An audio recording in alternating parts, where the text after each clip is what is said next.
What's up, gamers? We're back, and we've got a fun one for you today because it is Hardened Scales versus Infect. We've had Hardened Scales on here before. We saw it against Tron. It's been a while since we've seen Infect, so I figured why not put something together, show you guys some awesomeness that is Infect here. Modern Horizons 3 is in full swing, so we're going to kind of be talking a little bit about that. We're in full swing in the sense that spoiler season is in full swing. Decks aren't out and updated for Modern Horizons 3, but that's okay. We're still seeing some awesome games happen in Modern. If you're not familiar with these two decks, here's how things work. Hardened Scales is a kind of new version of Affinity that is all about putting +1/+1 counters on creatures. So it does run green, it does run Walking Ballista, Hangerback Walkers, Arcbound Ravagers, things like that. Infect is a creature-based combo deck that's whole goal is to deal 10 infect or poison damage to a player. So it's not as common to see because it's, you know, with, of course, Orcish Bowmasters and things like that. Running around, you run into a lot of trouble. But there is a new bird that's running around that is not Infect related that, you know, that was spoiled in Modern Horizons 3. It's a 3-drop bird that whenever a creature you control, every creature you control has this ability, and when they become target of a spell or ability, then you get to draw a card. Or I guess maybe it's, yeah, draw a card. If it's a land, you can put it on the battlefield. If it's not, it goes to your hand. Maybe it's reveal. I don't know. I gotta look at the spoilers again for it. What the heck's this bird called? It is Nadu, the Winged Wisdom. It's a 3/4 for 3 flying. Creatures you control have, whenever this creature becomes the target of a spell or an ability, reveal the top card of your library. If it's a land, put it onto the battlefield. Otherwise, put it into your hand. This ability can trigger twice each turn. So I'm going to be probably testing out a 2 of in there, but the namesake of the deck, Hardened Scales, playing Hardened Scales on turn 1 here. So if you're wondering about the deck list, they are available for you to be able to check out on Moxfiled. The link is in the description for everybody there. But Venerated Rot Priest is a decent way to start because, you know, it's got the 2 toughness there. And it does not count abilities. So, like, Walking Ballista doesn't trigger with it. It's, you know, it's only spells. This matchup is a little bit challenging for Infect, but it's really just based on whether or not your opponent can get a Walking Ballista, like right here. So a 2-drop Walking Ballista is going to make things very difficult. So we'll just have to see how things work. Infect is my go-to deck. If you guys have not seen, I've posted up before about the signed versions of the deck. I'm so close to getting it fully signed, so I'm a big fan. You've been playing it for years, so it's the deck that I know the most. So usually I'll try out new decks every couple of weeks, but then when I'm like, my brain hurts from work, I need the old reliable, the deck that I know the lines the best, I'd bring out Infect. So, all right, so we get some blockers here, which, you know, that makes sense. You got a 2/2, why would you not? So we got some triggers. Mutagenic going, giving it +2. Venerated Rot Priest, of course, is going to be every time it becomes targeted by a spell, you get to give a poison counter. So he's going to respond and try to put a +1 damage on there.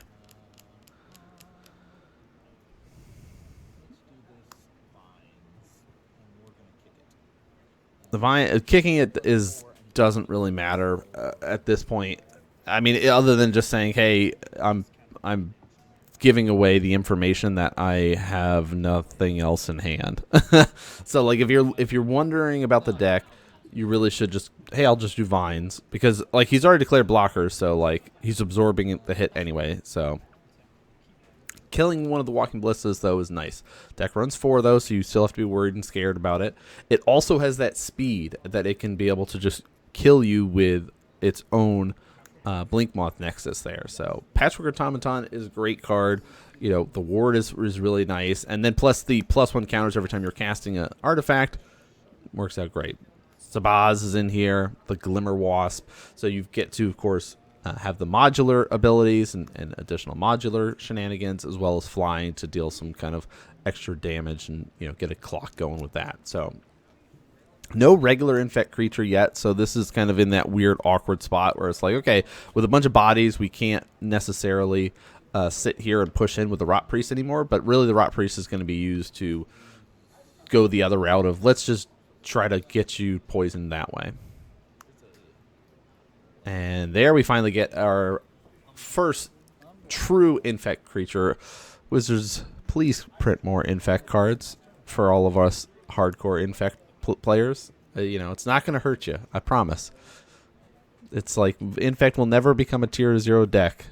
All right, it's never going to be the best deck in the format. It's okay. You can print more stuff. It's allowed. We'll let you.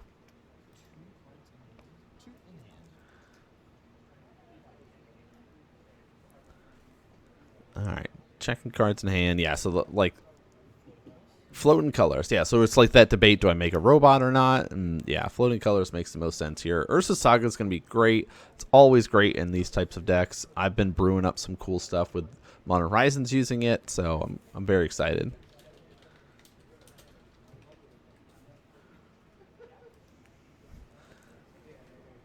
All right, what is the tutor for? What's the 1-drop? Do we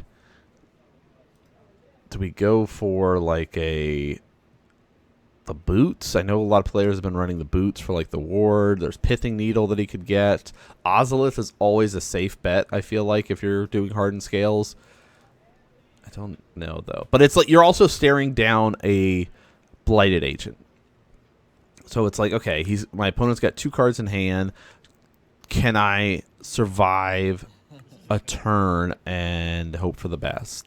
Ozolith comes out. Great. We'd love to see it. Whenever a creature dies and it's got counters on it, you put them on the Ozolith. And then, of course, at the beginning of your combat, you can then move those counters from the Ozolith onto another creature. Ozolith is phenomenal.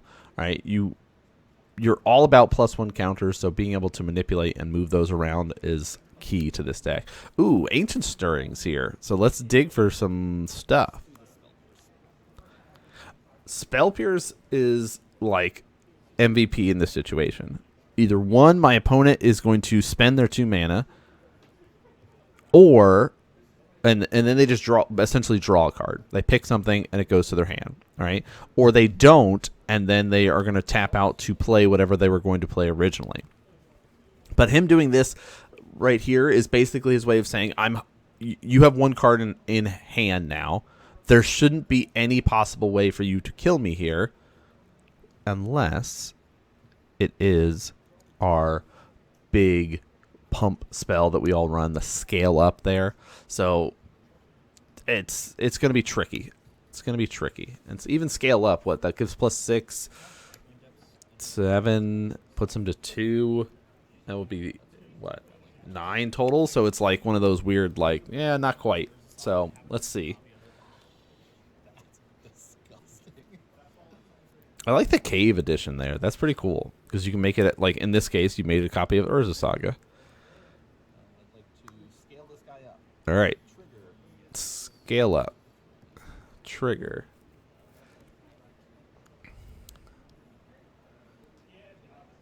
Combat. Yep. 6 or unblockable Infect coming at you. I have no blocks. Ooh, for damage, I'd like to target him with this for another poison counter on it. And there we go. So we just needed 2 pump spells to get the kill off there, Scale Up, and anything else. So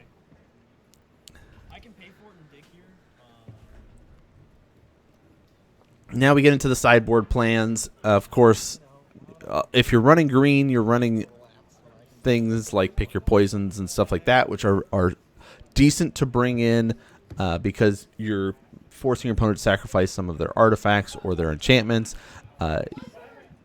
Force of Vigor is a phenomenal card. Beseiju, who endures, is phenomenal. If you're on the Hardened Scale side, if you're running Dismembers, you can bring Dismembers in. If you're running Chalice, Chalice is great in this. Beseiju is decent because you could blow up Ink Moth, but like that's not necessarily where you want to be. Really, you're hoping for like Dismembers and the Chalices, stuff like that. Turn 1 Ozolith. Very strong start.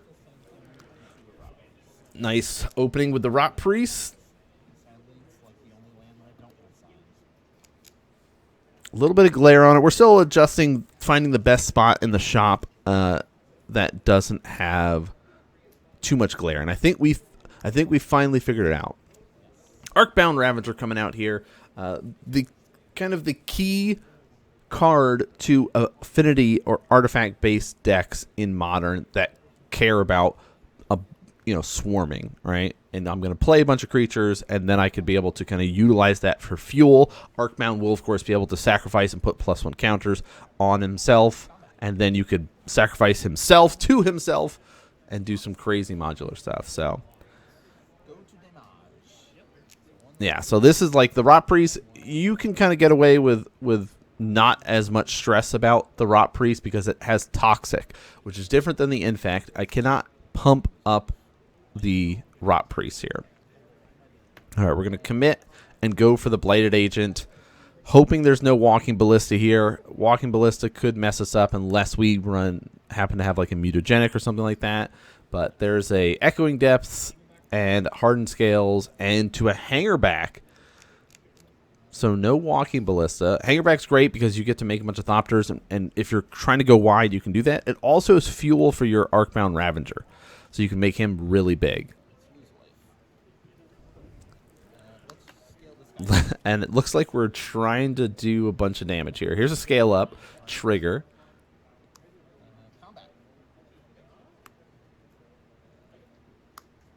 Go. He says, kill you. Here's 6 + 4 for the landfall trigger. An extra counter there, so there's 12. So that was a very quick 1-2 punch with Infect, and sometimes that happens. My list is built for the 1-2 punch. I can win as quick as turn 2 if everything works out great. Turn 3 is like very likely. But part of that is running Groundswells back in the list. That is probably going to change. I'll probably have to do some adjustments once this bird gets released and try to figure out what works out best in that case. You can see a little bit of the sideboard. I run Spellskite in there, Force, as well as Besage. So there's Dismembers and Epiphany Needle. But hey, guess what? We got a bonus game for y'all. Since that was so quick, boom, boom, boom, we're going to do another game, essentially 3, quote unquote, where we can sit here and battle it out. Practice and learn and do all those fun things so you can learn the matchup. Sometimes that happens, right? Modern, according to Wizards, is supposed to be a turn 4 format, but there are things like Infect that exists, Amulet Titan that exists, where you can just be able to go, let's go ham and let's kill our opponents very, very quickly and win on turn 3. Turn 1 Ozolith, another great start for our Hardened Scales list. I really hope we get to see some of the shenanigans with +1 counters and Arcbound Ravagers and stuff. So there's Glistener Elf, another little Infector. Urza Saga. Does Ozolith get the counter from Urza Saga, like the Saga counter? No, it's only creatures. Okay. All right, there was that question. Does Ozolith get the counter from Urza Saga? And no, it only counts creatures. Can you tell that I've only played Hardened Scales a few times and not enough to remember all the nuances from the deck. The Hardened Scales deck is really cool. I like it a lot. Great way to start things out, though. You've got a couple of blockers. All right, having Zabaz out there is nice. Having our Haywire Might out there is nice. We got 2 damage coming.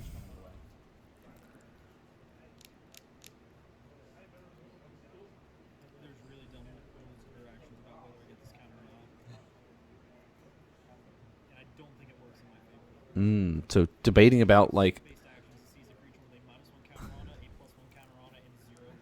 oh, okay. So here's the discussion and the question. He goes, I don't think this works in my favor because of the state-based effect of if I block and there's a -1 counter and I have a +1 counter, they kind of like negate each other. I don't think I get the counter move to Ozolith. So I don't think that's how that works. Oh, here's a good question. All right. This is the question for everybody in chat. There is a Shadow Spear. You go to activate it. Tidebinder comes out, picking the Shadow Spear. So now it no longer has abilities. Somebody then plays Dress Down, and then blankets, so now Tidebinder doesn't have the ability anymore. Have any abilities Until it as leaves, long as and it the game leaves. knows that the Tidebinder countered it. Because the game So knows it's what the game because has. it's still on the battlefield, even though it has Yeah. the abilities, it still counts as being a Tidebinder. That's weird. No, we don't know. There was no judge. There's no official judge ruling on whether or not that works that way. I said, you know, maybe you could be able to, but it makes sense why you couldn't, because, you know, it basically says, hey, as long as this creature remains on the battlefield, you can't use this stuff. The creature's still there, even though he's lost that ability. The creature still exists on the battlefield. Who knows? Let me know. Have you had some weird interactions like that where, like, Tidebinder plus Dress Down, what happens? Somebody let me know. I bet you somebody's experienced it. All right, there's a Rot Priest. That's not good for me. Yeah, the Ancient Stirrings, digging, and he goes, I really want all these. Soul Cauldron, Walking Ballista, Ink Moth, Zabaz, and a Forest. I mean, Walking Ballista, it feels like the go-to choice. Agatha Soul Cauldron's also really good, though, because then you could turn all your creatures into Walking Ballista if you can manage to get one into the graveyard, which I did play against a Hardened Scales player recently that happened, and I just went, well, I'm playing Infect, and now all of your creatures have machine guns, and they're shooting my stuff. So he goes for the Walking Ballista for 1. Flying at me for 1. No, it's on the ground. Oh, I always think he flies because he's a freaking insect bugbear. Okay. All right, swinging for 1. No blocks. So here's what happens if we go for a block here with Rot Priest against Zabaz. You know, Walking Ballista could just shoot and kill our Rot Priest.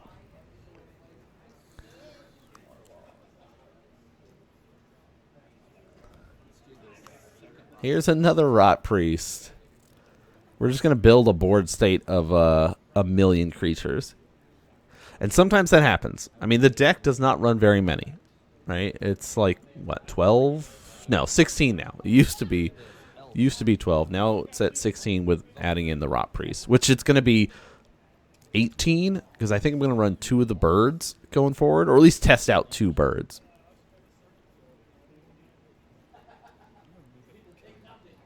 And he's going to try to kill my Noble Hierarch here. Seems okay. Which will do some responding. Protect him. 2 triggers. Get 2 counters.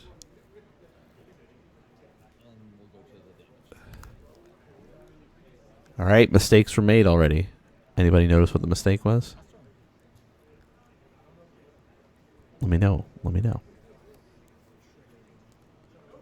All right. Urza Saga ticking up. Make a dude. Make a dude. I would love to know how many times players are making a construct instead of just floating the mana. Because like I'm working on building up a new Urza deck, Sword of the Meek combo, you know, with that new wintry orb that is out there, and you know I'm gonna be trying to make a lot of constructs. I feel like Winter Moon is what it's called, not Winter Orb. They wouldn't print Winter Orb in Modern. We'll see how this goes. Construct's going to be scary, though, because what are we up to? Oh, we get a Zabaz. We get to do some shenanigans. All right. Spider-Man meme. Spider-Man meme, he says. I'm going to keep the non-summoning sick one. Yes. Now, I think... I have a modular trigger. Yes. I will put a counter here, and Zabaz will see it, so he will get 2 counters. There we go. Okay, yeah. It's like there is that modular trigger, so he gets to see it and get another one. So, triggers. Zabaz. Add some chaos there. Because Zabaz's cool. It's like, I like Hardened Scales a lot. The way it's designed is it's built up for this, like, That's why I was like, you know, additional counters, right? We have Hardened Scales. We've got Zabaz. It's all about additional counters here. Okay. Now, Ink Moth, to help protect myself from dying to a potential Ink Moth kill. All right, having a flyer, because that is one of the lines that Hardened Scales does get access to. Now the board is pretty gummed up. Zabaz has a lot of power. Can't quite swing in at the moment. Unless I commit a lot of resources. Let's move to combat. So it looks like we have enough resources that we're pushing for. Let's move to blocks. Yeah. All right. 1, 2, 3. Me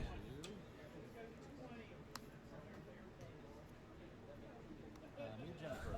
Okay, they got a 4/4 triggers. You get 2 more counters. All right, 2 more counters. Make him a 4/4 versus a 3/3. activate Ink Nexus. Tricky. Activate Inkmoth Nexus to turn him into a bigger dude. He's now a 4/4 as well, so they would trade. Let's pump him again. Okay. Let's fight over it. 2 more counters. 2 to 8. Technically, he should be at 6, not 8, but, you know, that's okay. We'll get there. We'll figure it out. I think so. Or, I don't remember. Okay. Hardened Scales now is going to look staring down a lot of damage. There's Inkmoth. We still have creatures. Like, we're looking for, like, a Walking Ballista. We're looking for Arcbound Ravagers here to really just kind of, like, get there. Infect players hellbent. They have no cards in hand.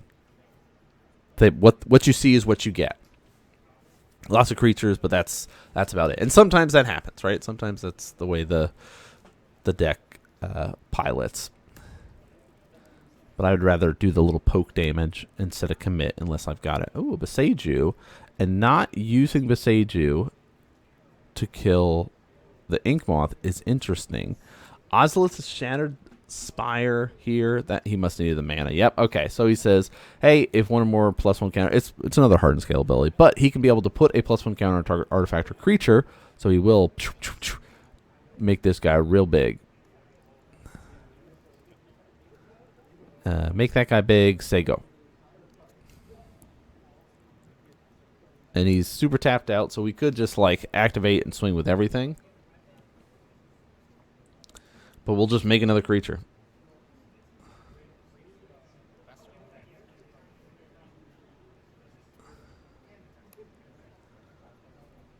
Yeah, so we missed lethal here, but that's, you know, part of that is learning. Right? We could have just like... I know. Why didn't you do that? You know, because it's a fun game. You can activate Inkmoth and kill me and deal the last 2. Yeah. Okay. I could have like swung with everything and gone all out, but like, I want to see what you're doing with all the Zabas shenanigans. So if I had a red mana, I could blow it up, get enough counters on here to kill you. Yeah. Which I was trying to figure out how to do that last turn, still have Besage in my hand, but I can't. Because then I can Besage you that when you go to activate it, and then you just die. Yes. Yeah. All right. So that's why I was like, I really wanted to see what was the shenanigans with Zabaz there. And it was like, yeah, my whole goal, just build it up enough and then blow it up, put the counters on Inkmoth and go from there. Which is the line that we saw and kind of why we were playing conservative and safe. But in the end, like we said, the point wise, even if he was at 6 or 8, we're still, you know, swing in. He'll be at 9 or something like that. But it's like, I guess it would have bought another turn. It should have bought another turn if we were doing it. But it was a bonus game. We already played the other games. So hope you guys enjoyed this stuff. Click on the links for other cool games. But that's going to do it for us today, guys. Thanks so much for tuning in and watching. And I'll see you all next game.